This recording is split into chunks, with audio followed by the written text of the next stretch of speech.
நிறைய பேரு health insurance வந்து ஆன்லைன் பிளாட்ஃபார்ம் மூலியமா எடுக்குறாங்க. எஸ். அப்ப என்ன பார்க்குறாங்கன்னா, ஒரு கம்பெனியோடைய ஃபியூச்சர்ஸையும், பிரீமியத்த தான் நிறைய பேர் பார்க்குறாங்க. ஆனா, நான் சொல்லக்கூடிய ஒரு விஷயத்தால நிறைய பேருக்கு வந்து ஹெல்த் இன்சூரன்ஸ்க்குல கிளைம் செட்டில்மெண்ட்ல ஃபெயிலியர் ஆகுறதுக்கு அதுக்கு என்ன ரீசன்னு நான் சொல்றேன். அத கவனமா கேளுங்க.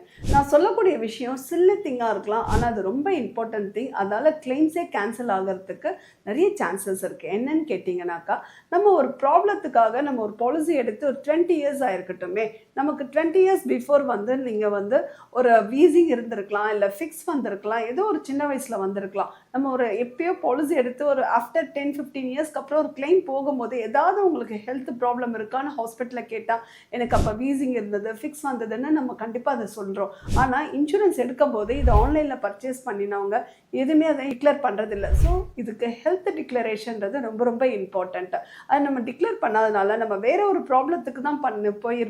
No way connected to any ஃபிக்ஸோ, லீசிங்கோ இல்லன்னா கூட நம்ம அத இன்ஃபார்ம் பண்ணியிருக்கும்போது கிளைம்ஸ் வந்து கேன்சல் ஆக 99% சான்சஸ் இருக்கு.